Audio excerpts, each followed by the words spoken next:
What is courage? What is honor? Are these words or just ideals long forgotten? What is duty? What is glory? Are they just written down in some old story?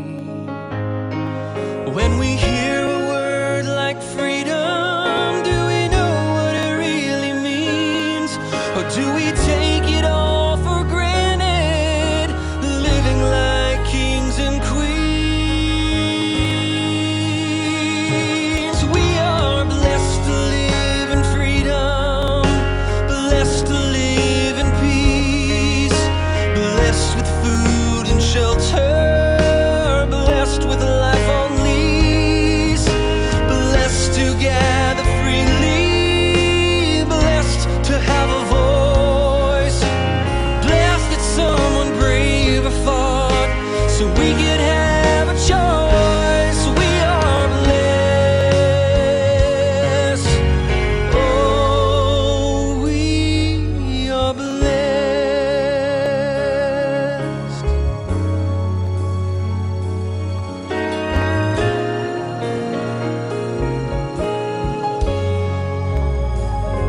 Is faith a notion or fear of hell? Or have we lost our very faith in faith itself? Is it our rock or is it madness?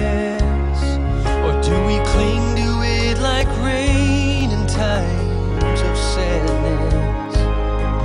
It is easy to remember, but easy to forget the beauty of our country and the simple gifts we get. 'Cause we are blessed to live in freedom, blessed to live in peace, blessed with food and shelter, blessed with life on lease, blessed to gather freely, blessed to have a voice, blessed that someone braver fought so we could have a choice. We are blessed. Oh, we are blessed to live in freedom, blessed with food and shelter, blessed with life on lease, blessed to gather freely, blessed to have a voice, and blessed that someone braver fought so we could have a choice. We are blessed. Oh, we are blessed.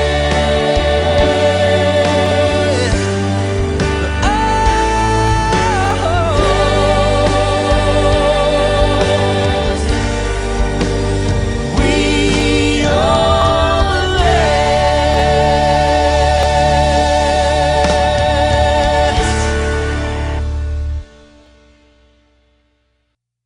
Welcome to the Beau Show. It's hard to believe that it has been 20 years since 9/11. Everybody knows where they were when it happened. For many in my generation, it's our JFK assassination moment. It's when the heart stops, the disbelief, the phases of grief, anger, uncertainty, and fear. And today I want to focus not just on what happened that day, but what we can learn, or what we should have learned 20 years later. Here are 10 lessons that I think that we have learned, or we can learn, 20 years after that terrible day on September 11th, 2001. Lesson number 1, there is a constant assault on the American way of life. I've touched on this in a previous episode, but I think it bears repeating that what you and I consider to be the freedom of everyday life is not desirable to everyone. The opposite of freedom is tyranny and suppression.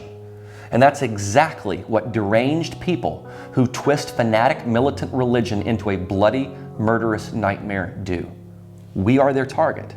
It was clear that they used our very freedom and our system against us. They used our travel, our flight training, our transportation methods, all against us. They did this not in the name of a nation, but in the name of fundamentalist Islam as part of jihad, or holy war. So our first lesson is to learn the reality that 20 years later, this has not changed. Our second lesson is that the war on terror has not ended and will never end. Joe Biden said that the longest American war has ended, meaning Afghanistan. Well, the battle there may be over at the moment, but it ended in total surrender of the country to the Taliban. We lost lives, we lost soldiers, and we stranded hundreds. George W. Bush said, "Mission accomplished." Neither Bush nor Biden are correct. The mission is not accomplished and the war is not over. Terrorism is like a virus. It's insidious, it's hard to see, and can fester or spread at any time in any corner of the world, including right here in the homeland. In surrendering Afghanistan to the Taliban, we trusted far too much. They are killing journalists, they are holding hostages, they are banning things like public music and repressing and mutilating women. Basically all the things we knew they would do. And one of their head guys is part of a recognized terrorist organization. So the Taliban will never be legitimized as a true government, and never should be. They are Exhibit A in human rights atrocities. I think as much as our leaders want to declare victory for the sake of public opinion, there is never an end to this. And sadly, we have just given terrorists a new safe haven in Afghanistan with the Taliban. In addition, they have about $85 billion worth of our military equipment and weapons. This brings me to the third lesson. In some ways, we failed to address militant Islam decades ago, which led to 9/11 and other terrorism. This is pretty much what we did with Osama bin Laden when we were fighting with the Soviets decades ago. We were working with the Mujahideen and arming them to be able to beat the Soviets back, because at the time, the threat of communism seemed far worse than the threat of a few rural Muslims taking up arms against us. Bin Laden was considered just a financier at the time. His family was very modern. They weren't radicals. So in working with bin Laden, we overlooked a grave error, which was what his philosophy was. The same notion that the thought he and Al-Qaeda had about the Soviets occupying Afghanistan is the same negative thought he had about the Americans being there. It didn't matter to him that we were arming him and aiding him. We were still the outsiders and the intruders. Once the Soviets were gone, he turned his attention to us. We failed to see the radical in him. We failed to address the ideology. It wasn't like Iraq or Iran, which had a more nation-centric feel to it. It wasn't really even geographically centered necessarily. And as a corollary to this lesson, we learned another valuable lesson. Lesson number 4 is that nation building has proven unsuccessful. In hindsight, we might have had a different approach with Iraq, because we turned our focus at the time from Al-Qaeda to Saddam, a guy who, although terrible, was not responsible for 9/11. He invaded Kuwait, yes, he was a bully, he killed a lot of Kurds, but he was just one more bad guy. We lost a lot of lives in that war, which is why mission accomplished seems ridiculous. We tried to make Iraq a functional democracy, and although they're slightly better off than they were before, they are not the beacon of freedom. Iraq became a haven for ISIS, the Islamic State of Iraq and Syria, a group that still functions to this day and seems to take responsibility for the suicide bombings in Kabul recently.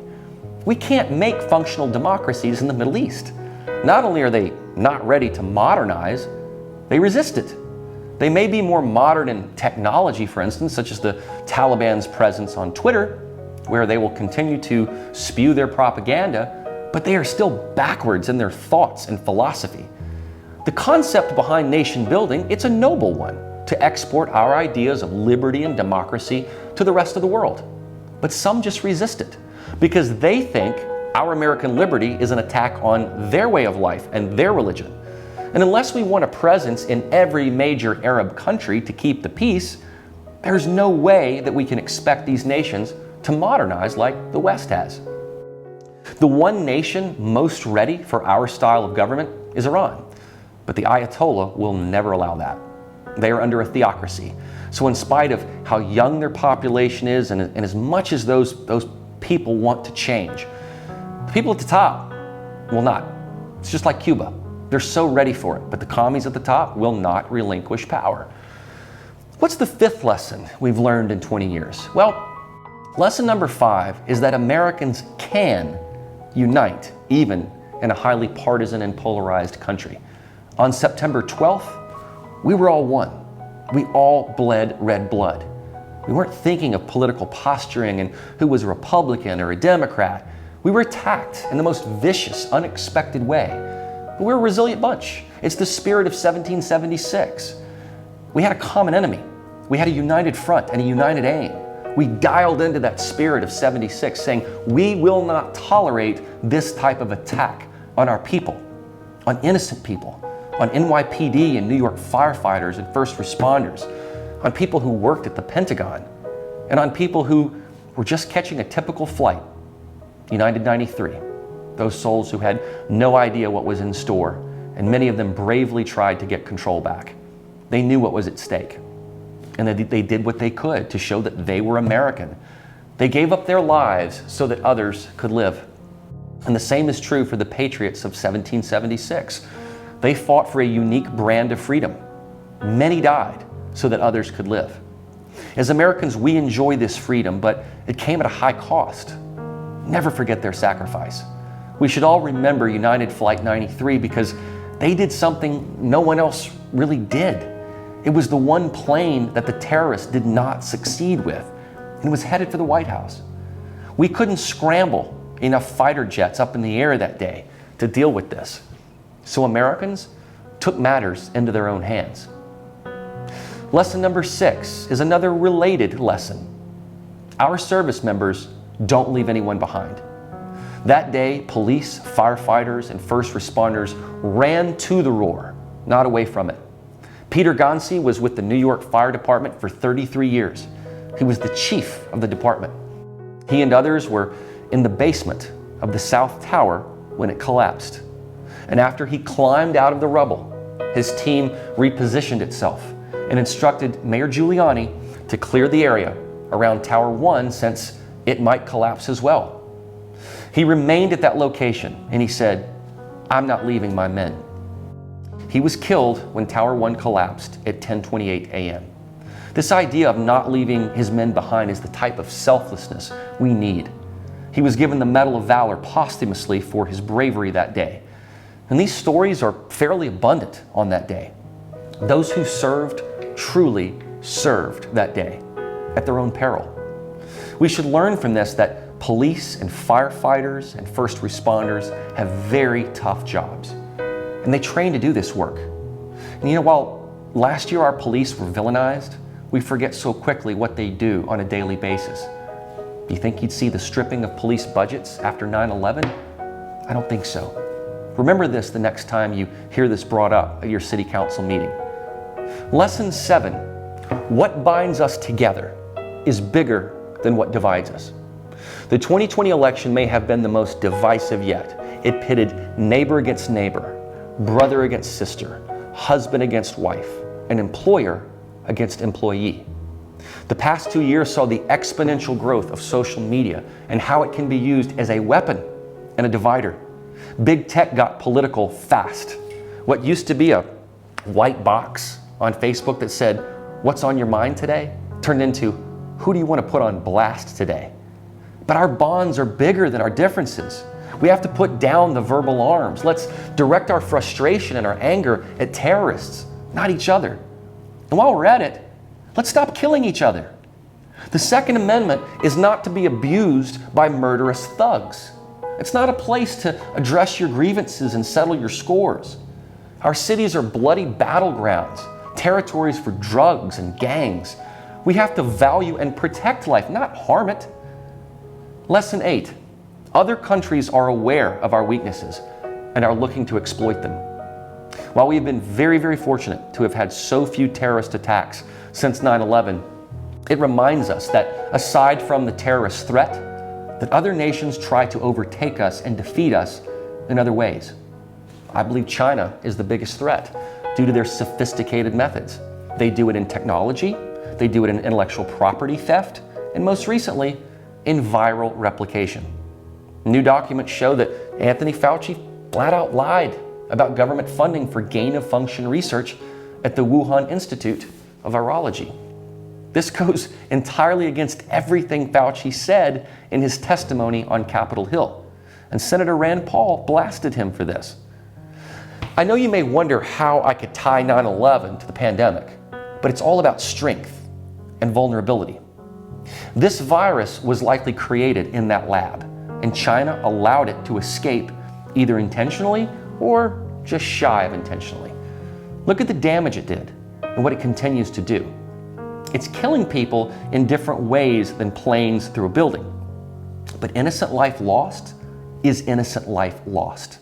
Being vigilant means both being proactive against terrorists and also the more sophisticated tactics that people like the Communist Party of China use. You'd be foolish if you thought they weren't planning their next move. They've already been threatening Hong Kong and Taiwan. China is also quickly partnering with the Taliban, especially since Afghanistan is a source of lithium, a valuable resource that China uses for batteries. And I don't recall the last time terrorists attacked Beijing. They tend to leave them alone. The world has seen our weakness in recent days. And so remembering 9/11 calls us to regain strength and a recollection of values and traditions. Not everybody likes us. Their aim is to destroy us and our way of life. So we have to know what we are fighting for and what we hold dear. Lesson 9. America is resilient. We saw how we came out of this terrible tragedy. Our economy and our spirit took a major hit, but we didn't let that last for long. We rebounded. The Freedom Tower was built. Twin lights illuminate the New York City skyline from time to time. Baseball came back. Football came back. Camaraderie came back. The family members of the fallen in 9/11 spoke out and bonded together. Just like America had to climb out of the fog of 2 world wars, the Great Depression, and even the Civil War, we are able to overcome strife.